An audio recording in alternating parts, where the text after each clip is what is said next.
တော်တို့ကလူလိမ်သားသမီးလုတ်တဲ့မူဝါဒကိုကျွန်တော်တို့ကလက်မခံချင်ဘူးဒါကျွန်တော်ပုံမှန်လင်းပြောပြတာမင်္ဂလာပါမြန်မာနိုင်ငံအတွင်းမှာနေ့စဉ်ဖြစ်ပွားနေတဲ့အခြေအနေတရက်ကိုအချိန်နဲ့တပြေးညီတင်ဆက်ပေးတဲ့ channel တစ်ခုဖြစ်ပါတယ်နားထောင်သွားကြပါဥပမာဆိုမအလာကနော်နောက်ကစစ်အာဏာရှင်အဆက်ဆက်ကဘာလဲဆိုတော့သူတို့တွေပြင်းမှုကျူးလွန်ထားသမျှကိုနောက်ကျောင်းပြန်ပြီးတော့လှည့်ပြီးတော့အရေးယူမှုမရှိစေရဆိုတော့ immunity နဲ့2008ချိန်ဦးနဲ့သူတို့ကာထားခဲ့တယ်ထိုနည်းတူသွားပဲအခုလောလောဆယ်ကျွန်တော်တို့ငါတို့ကမင်းတို့နဲ့သဘောမတူလို့ထွက်တယ်ကွာဒါမှမဟုတ်လို့ချင်းလည်းနုကြီးမှာသဘောထားမတိုက်ခိုင်လို့ထွက်တယ်ကွာဆိုတာဘာဖြစ်လို့လွန်ခဲ့တဲ့5 ခန်းတက်ကမပြောကြမထွက်ကြတာလဲအခု9နှစ်ကြာမှဘာကြောင့်မှအခုမှကောက်ခံနေကထွက်တယ်လေကျွန်တော်ထွက်တော့လက်ခံတယ်နော်ဒါပေမဲ့ too late too little too late ကိုကျွန်တော်ပြောချင်တာအဲ့တော့ဟုတ်ပြီအခုကြာတော့မှထထွက်တဲ့ဟာတွေကဘာနဲ့တူတယ်လဲဆိုတော့ထွက်တာကိုကျွန်တော်လက်ခံတယ်နော်ထွက်လဲထွက်တဲ့နဲ့မထွက်သေးတဲ့လူတွေရောအားလုံးကျွန်တော်ပြောချင်တာဘာလဲဆိုတော့ခင်ဗျားတို့ထွက်ပါထွက်ပြီးရင် condition တရက်တော့ကျွန်တော်တို့တောင်းဆိုခြင်းအဲ့ဒါကခင်ဗျားတို့တာမန်အရက်သားတရက်အနေနဲ့ပြည်တွင်းမြေပြင်ကိုပြန်ပါကြာရတောင်ကိုပြန်ထမ်းဆပါခင်ဗျားတို့နိုင်ငံသားမှာအဝေးကနေမှိန်ပြီးတော့ဝင်ကြီးလောက်ခါ9 နှစ်ကြာသွားပြီအဲ့ဒါတွေအတွက်ကိုပြန်ပေးဆက်ပါဆိုပြီးတော့ကျွန်တော်တို့ကနောင်အတွက်ကိုပုံသက်တွေကောင်းဖြစ်အောင်လို့ဥပမာကောင်းဖြစ်အောင်လို့ကျွန်တော်ဒီလိုတောင်းဆိုခြင်းတယ်နမောဆိုလို့ရှိရင်သိတယ်မလားပေါင်းစားမိန်းစားတဲ့အချိန်တွေကောင်းတော့ကောင်းပြီးတော့နော်နောက်ပိုင်းဝင်ကြီးဌာနတွေပြောင်းမယ်ဖြတ်မယ်လုပ်မယ်ဘာညာတကပြည်သူတွေကအကုန်လုံးပြောတဲ့အချိန်ကြတော့မှငါကတော့ထွက်တယ်ဆိုပြီးတော့နာမည်ကောင်းလေးနဲ့ထွက်ဖို့မကြိုးစားနိုင်အဲ့တော့ကျွန်တော်ဒီနေရာမှာဒေါက်တာဆဆာကိုပြောတယ်ဆိုတာဒေါက်တာဆဆာကိုကျွန်တော်ချင်းတယောက်အနေနဲ့ပြောတာမဟုတ်ဒေါက်တာဆဆာကိုမြန်မာပြည်ရဲ့မြန်မာနိုင်ငံသားတယောက် NUG ကဥဆောင်တဲ့လူတယောက်အနေနဲ့ပြောတာအဲ့တော့ဒါလေးကိုလေကျွန်တော်တို့ကြားထဲမှာပြည်သူတွေကိုအမြင်ရှင်းထားစေချင်တယ်ဒီမှာကျွန်တော်တို့ကပုဂ္ဂိုလ်ရေးတွေလူမျိုးရေးတွေနဲ့ဘာမှမဆိုင်ဘူးတော့ဒေါက်တာဆဆာဖြစ်စေညီသူမဆိုခမရဒီလောက်9 နှစ်လောက်နိုင်ငံခြားမှာမှိတ်ပြီးနေခဲ့ပြီအဲ့တော့ဒီအချိန်မှာကပုံသက်ပေကောင်ပြဖို့လိုပြီနော်ကိုယ့်ရဲ့ပြည့်မှုကြွေးကိုနော်ပြန်ပြီးတော့ပေးဆက်ဖို့လိုပြီအဲ့ဒါကဘာလဲခင်ဗျားတို့ပြည်တွင်းကိုပြန်ဝင်တာမန်အရက်သားတယောက်အနေနဲ့မြေပြင်မှာသွားပြီးတော့တာဝန်ထမ်းဆောင်ပါအဲ့ဒါကဘာနဲ့အလားတန်တူလဲဆိုတော့စစ်ကောင်စီကသူ့ရဲ့ပြည့်မှုကျွလွန်တာတွေကို immunity နဲ့2008ချိန်ဦးနဲ့ကာခဲ့တာကိုလက်မခံတယ်လို့ခင်ဗျားတို့တွေ9 နှစ်လောက်မှိတ်ပြီးလုပ်ခဲ့တာအခုချိန်ကြတော့မှနာမည်ကောင်းနဲ့ထွက်ဖို့မစင်စားနဲ့ထွက်တော့လက်ခံတယ်ထွက်တယ်ဆိုတာကျွန်တော်လက်ခံတယ်တိုးတော့ပြောချင်တာကခင်ဗျားတို့လိုအကုန်လုံးလူလိမ်သားသမီးတွေလွတ်သွားမဲ့ကိစ္စတွေကနောက်မျိုးဆက်တွေမှာလဲဒါမျိုးမဖြစ်သင့်ဘူးဆိုတော့ကျွန်တော်ဒီနေရာမှာတော့ပထမဦးဆုံးဒေါက်တာဆဆာနဲ့ပဲဖွင့်ပြရစီဆရာကြီးကျေးဇူးပါဆရာရဲ့အမြင်လေးလည်းသုံးသပ်ပေးပါဦးကျွန်တော်ရဲ့အမြင်ပြောမယ်ဆိုလေဒေါက်တာဆဆာအရင်ကတည်းကနေသူဒီ NUG မဖွင့်ချင်ပေါ့နော် CRPH คิดတော့ဒေါက်တာဆဆာနည်းနည်းအရေးပါရရောက်တယ်ဟုတ်ကဲ့ဆိုတော့ဒီ NUG ဖွဲ့ပြီးတော့ဒေါက်တာဆဆာကအမတ်နေရသွားတယ်လို့ကျွန်တော်နားလေတယ်ဘာအမတ်လဲဆိုတော့လက်ဝဲတုံတရာအမတ်လေဆိုတော့သူကမေးစာရောက်သွားတယ်ဆိုတော့သူရဲ့နိုင်ငံတကာပူးပေါင်းဆက်ဆံရေးဆိုတာကနိုင်ငံတကာပူးပေါင်းဆက်ဆံရေးကိုလုပ်နေတာကနိုင်ငံခြားရေးဝန်ကြီးပေါ့နော်ဟုတ်ဒီကျွန်တော်နိုင်ငံခြားရေးဝန်ကြီးforeign affairs လို့ခေါ်တာဆိုတော့နိုင်ငံခြားရေးဝန်ကြီးဌာနရှိရတဲ့နိုင်ငံတကာပူးပေါင်းဆက်ဆံရေးဆိုတာလူမမလို့တာမလို့တော့NUG ဝန်ကြီးဌာနမှာရှိတဲ့အဒွေးဝန်တစ်နှစ်တော့အဒွေးဝန်တော့3ယောက်ရှိတယ်ဆိုတော့အဒွေးဝန်တစ်ရဲ့ဥက္ကဋ္ဌတွေအဒွေးရမှုတွေအဒွေးဝန်ရဲ့ဥက္ကဋ္ဌအဒွေးရမှုတို့အဒွေးဝန်3ရဲ့ဥက္ကဋ္ဌအဒွေးရမှုတို့တခြားအလုပ်သမားတွေဆိုဝန်ကြီးဌာနတစ်ခုမှာနေရာပြည့်နေပြီဝန်ကြီးဌာနတစ်ခုမှာလူပေါင်းကျွန်တော်နားလေတယ်လို့ဆိုမရှိဆိုလူပေါင်း30လောက်ရှိတယ်အဲ့ဒီ30ကဘာစားလဲဆိုတော့မြေကြီးစားတာမဟုတ်သူတို့ဒီလေစားတာမဟုတ်သူတို့ဒီကြောက်ခဲကြိုက်စားတာမဟုတ်ငါနေတိပြည်သူချွေးနေစားလူကြပါတန်းကြပါကျွန်တော်တို့လမ်းမြအားလုံးနေပြည်တော်တို့အငဲ့ကင်းတို့ရှိသမျှအကျဉ်းရှိသမျှproject ပေါင်းများစွာခေါင်းစဉ်တက်ပြီးရှာတဲ့ဖားတွေရံပုံငွေအဲ့ဒီဝန်ကြီးဌာနမှာအကုန်လုံးကအဲ့ကနေဝိုင်းပြီးမှသူ administration fee လို့ခေါ်တာပေါ့နော်ကျွန်တော်တို့ပုံမှန်ဆို30 ခန့်လုံးပဲစားလို့ရတယ်အများဆုံးပေါ့နော်ဟုတ်ကဲ့အများဆုံးပေါ့နော်ဒါမဲ့ ကျွန်တော်နားလေတော့ဒီနူးတလာမှာသူတို့က60နဲ့90ခန်းလုံးလောက်က admin fee အနေနဲ့သူတို့သုံးဆွဲလိုက်တယ်လို့ကျွန်တော်နားလေတယ်ဆိုတော့မြေပြင်ကို30လောက်ပဲရောက်တဲ့အကျကြောင့်အလုံးကမဖြစ်ဘူးဆိုတော့အဲ့ဒီဝန်ကြီးဌာနတွေမှာနေရာမရှိတော့ဘာဖြစ်လို့မရှိလဲဆိုရင်သူတို့ရဲ့ပတ်သက်ကြောင်းတွေကိုပေးတယ်ရှင်းပြောရ NUG ဆိုတာ NLD နဲ့အပေါင်းအပါတွေသူတို့ရဲ့ဒီအာဏာအသိမ်းခံရတဲ့ရာထူးပြုတ်တွေ NLD ရဲ့ဆွေတော်မျိုးတော်တွေရဲ့ကို NUG လို့ခေါ်တာ哦ဆိုတော့ဆာဒီ NLD မဟုတ်ဘူးဆာဒီ NLD ကိုအကျိုးပြုတော့သူမဟုတ်တဲ့အချိန်မှာသူ့ကို NLD နဲ့တက်ဆိုင်တဲ့ NUG မှာနေရာပေးလို့မရတော့သူ့ကိုလက်ဝဲတုံတရအမတ်နေရာကိုပေးလိုက်တယ်လက်ဝဲတုံတရအမတ်ဆိုတာဘာလဲဆိုတော့မေးစာပေါ့ဗျာမေးစာပို့လိုက်ဒီနိုင်ငံတကာပူးပေါင်းဆက်ဆံရေးဆိုပြီးဒေါက်တာဆဆာကိုထည့်ထားပေးဆိုတော့ဒေါက်တာဆဆာကြီးလည်းအဲ့ဒါကိုနားမလည်ဘူးနဲ့သူလည်းဟိုကပြီဟိုနော်ဟိုတက်အောင်ကတာဟိုဖုန်ကြီးတမဲပြောရဆိုတော့ဂွေးတက်အောင်ကမြောက်ပြီးတော့ဂွေးတက်အောင်ကတာကရင်နဲ့သူကတာကြီးကသူတယောက်တည်းဖြစ်နေတာသူမှလည်းလက်ခုံမတီးတော့အချင်းနဲ့မကောင်းဘူးဆိုပြီးသူလည်းနောက်ဆုံးတော့လည်းနှုတ်ထွက်သွားတယ်လို့ကျွန်တော်ဒီလူပဲနားလေတယ်ဟုတ်ကဲ့ဒီနေ့အောင်ပြောရဆိုဒေါက်တာဆဆာဒီအတုံးချခံရတဲ့လူတယောက်အနေနဲ့ကျွန်တော်ဒီလူပဲမြင်ဟုတ်ကဲ့စကားချူတာတွေပုံမှုရွာတွေပြောတာတွေတော့ဒါကသူမြောက်ပေးလို့သူဂွေးတက်အောင်ကနေအချိန်မှာပြောတဲ့စကားပေါ့ဗျာဟုတ်ကဲ့ဆရာအဲ့ဒါတော့ဘူယူလို့မရတယ်ဆိုတော့သူကဟိုဒေါက်တာဆဆာဒီဟိုနိုင်ငံတကာပူးပေါင်းရေးဝန်ကြီးဌာနကိုဘတ်ဂျက်ချပေးသလားမချပေးသလားဆိုတာကျွန်တော်မသိဘူးဒါပေမဲ့တေချာတာတခုတော့ချပေးနိုင်လောက်တယ်ဟုတ်ကဲ့ဒါပေမဲ့ဒေါက်တာဆဆာရဲ့အခြေအနေတခုကတော့အဲ့က NUG ချပေးတဲ့ဝင်ငွေနဲ့ပဲသူကရက်တည်နိုင်မဲ့လူတော့မဟုတ်ဘူးသူကအရင်ကတည်းကနေသူကသူရဲ့ stand တခုနဲ့သူရက်တည်နေတဲ့လူတယောက်ဖြစ်တယ်ဆိုတော့အဲ့လောက်လေငွေချင်းနဲ့ပတ်သက်တော့ဆဆာကိုတော့ကျင်းရှင်းနေတယ်လို့ပဲကျွန်တော်ဒီလူပဲနားလေတယ်နော်အဲ့သူရဲ့ဝန်ကြီးဌာနအောက်မှာရှိတဲ့လူတွေလည်းကချင်တွေထည့်ထားပေးဆိုတော့ထိတ်ကုန်ပြီလို့တော့ကျွန်တော်ကြားတယ်ဟုတ်ဒါမဲ့လည်းဘယ်လိုလဲဆိုတော့မတည်ဘူးဒါပေမဲ့ဒေါက်တာဆဆာထိတ်တော့ကောင်းပါတယ်သူနောင်တရတော့ပေါ့နော်အမြင်မှန်ရတော့ပေါ့နော်ကျွန်တော်ပြောမှန်ရတော့သူအတုံးချခံရဆိုတော့အမြင်မှန်ရတော့သူထိတ်တော့ကောင်းပါတယ်ဒါတော့ဆဆာနဲ့ပတ်သက်ပြီးကျွန်တော်ရဲ့အမြင်ပေါ့နော်ဟုတ်ကဲ့ဆရာတကယ်ဆိုတော့ဒေါက်တာဆဆာကတကယ်ကိုလူဖြောင်းသူကတကယ်ကိုဘာသာရေးကိုင်းရှာတဲ့လူတယောက်ဘာသာရေးသမားကြီးဆိုတော့2019မှာထင်တယ်ကျွန်တော်တို့ MC2 မှာလေဘီတော့မှာ MC2 မှာကျွန်တော်တို့တရားဟောပွဲရှိတော့သူနဲ့ကျွန်တော်လည်းကရှစ်ဆုံးမှာ VIP နေရာရကြတော့သူနဲ့ကျွန်တော်ကအတူတူထိုင်ရတယ်ရှစ်ဆုံးတန်းမှာလေဘီတော့ MC Square မှာပေါ့နော်အဲ့တော့သူဖူတဲ့ချင်းဖူတဲ့တပ်ပုံနဲ့သူရထားတာရှိတယ်ဒါပေမဲ့အဲ့ဒီတပ်ပုံမှာမဆိုင်တဲ့ဒီတွေမှာရှိတဲ့ကျွန်တော်ရဲ့ညီကူတွေပါတယ်တော့ကျွန်တော်တင်လို့မရအောင်ဖြစ်နေတယ်ဆိုတော့သူ့ကိုကျွန်တော်နေပြီးတော့မှာ MC Square မှာကျွန်တော်ကောင်းကောင်းတွေ့ဖူးတယ်သူနဲ့စကားပြောဖူးတယ်ဆိုတော့ဒေါက်တာဆဆာဒီတကယ်ကိုယူသားတယ်စိတ်ရင်းအမှန်နဲ့လူတွေကိုပေါင်းတတ်တဲ့လူတယောက်ဖြစ်တယ်ဒါပေမဲ့သူအဲ့ခစ်သူဘုံမူရွာမယ်လို့ပြောတဲ့အချိန်ကမြန်မာနိုင်ငံရဲ့အခက်အကျဉ်းဒီငါတို့စစ်နိုင်နေတဲ့နိုင်မဲ့ဖက်ကို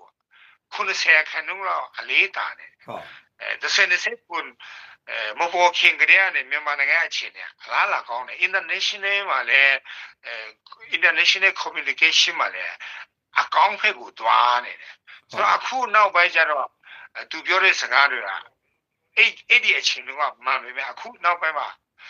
မမှန်တော့သူစကားလေးသူအားနာလာတယ်လေပါမှာပေါ့ပါတော့အချိန်နဲ့မကောင်းဘူးလဲတီးတော့သူလည်းနှုတ်ထွက်တော့သူကအခြေအနေမကောင်းလို့နှုတ်ထွက်တယ်ဆိုတာ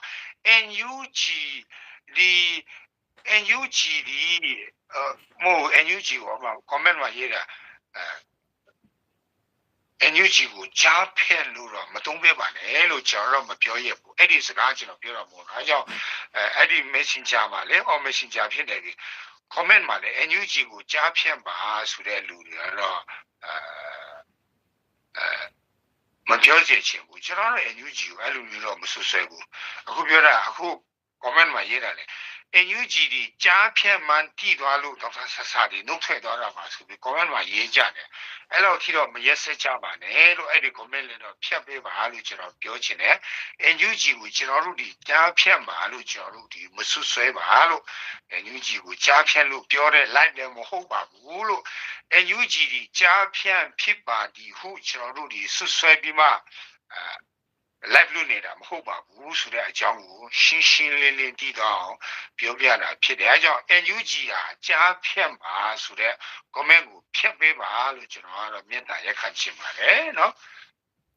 အဲ့ဒါစားအဲ့အကြောင်းထွက်သွားဆိုဟိုကြားဖြတ်မလို့ထွက်သွားလို့ပြောတာမဟုတ်ဘူးเนาะဒီတော့အထင်မြင်မလွဲနဲ့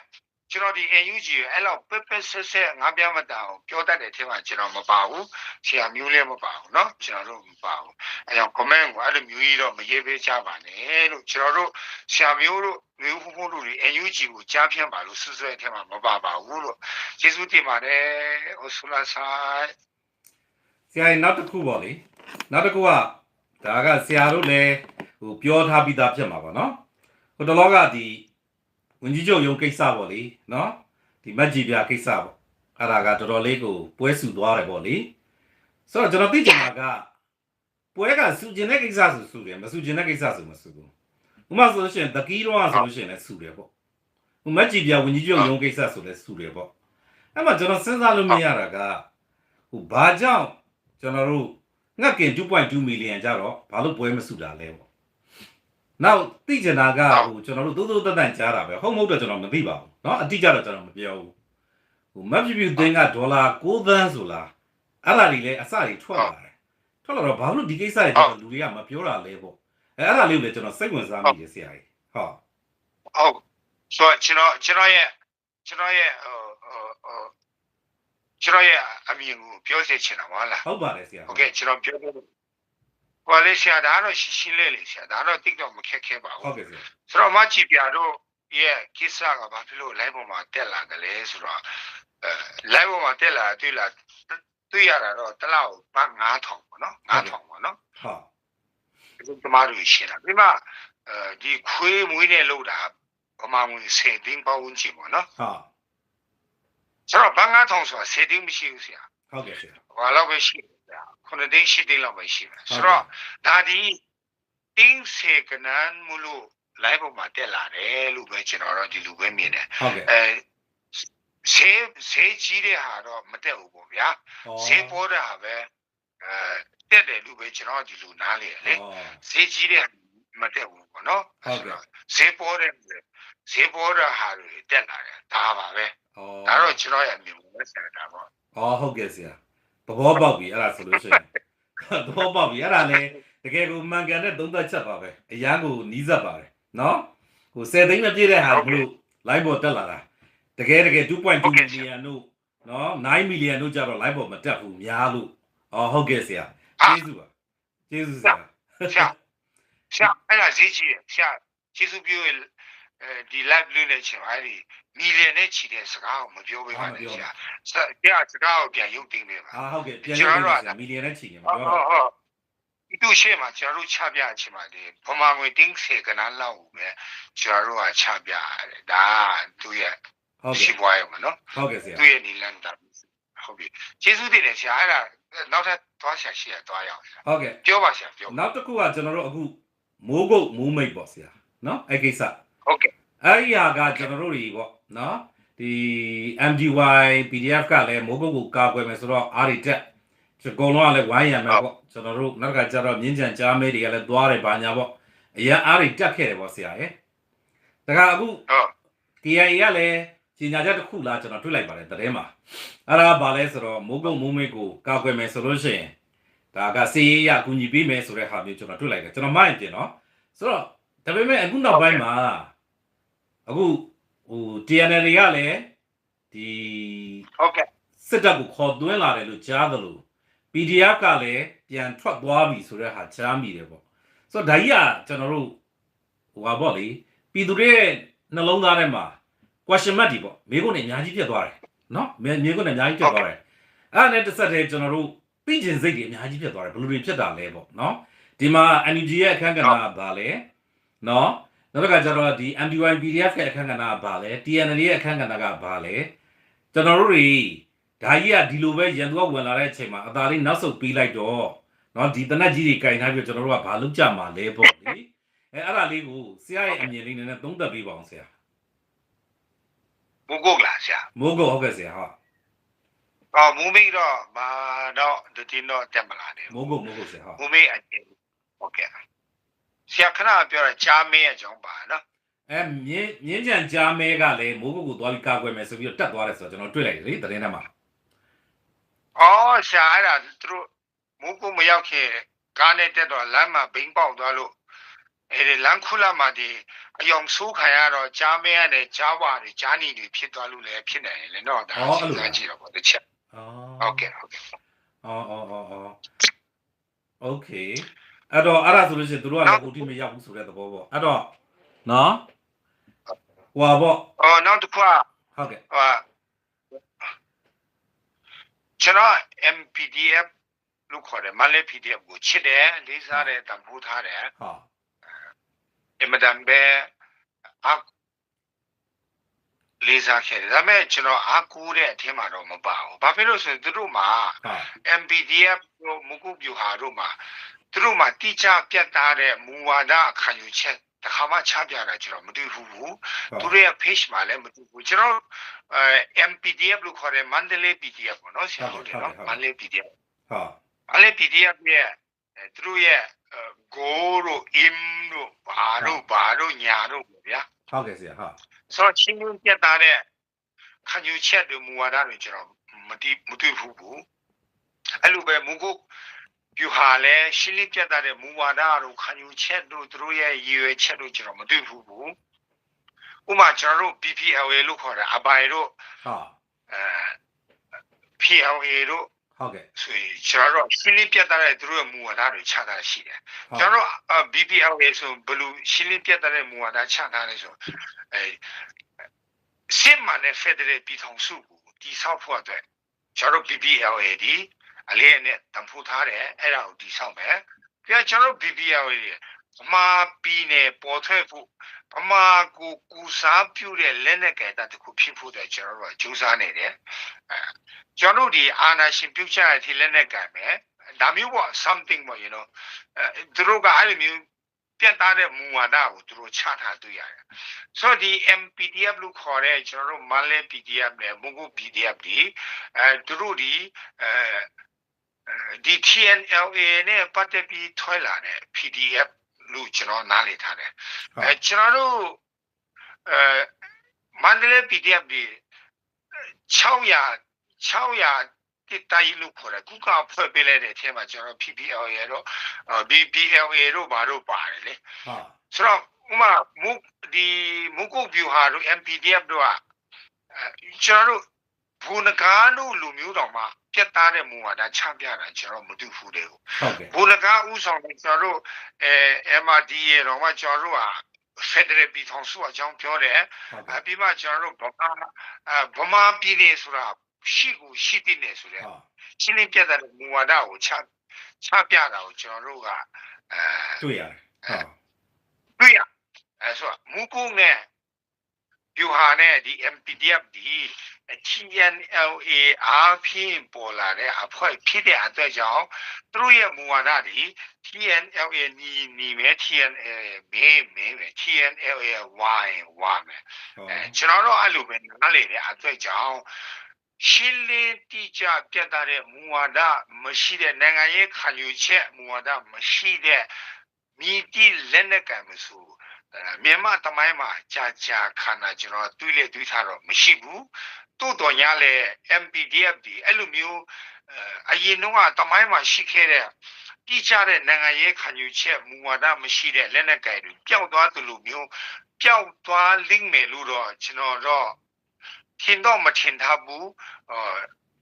အဲ့လိုကြီးတော့ကျွန်တော်တော့မပြောနိုင်ဘူးပေါ့နော်ဒါပေမဲ့I don't know they will come back again or not ဟုတ်ကဲ့ I'm not clear. I don't have the clue to explain to you, to everybody to understand about this one. ဟုတ်ကဲ့ဆရာ အဲ့လိုပဲနားလဲ ဟုတ်ကဲ့ဆရာ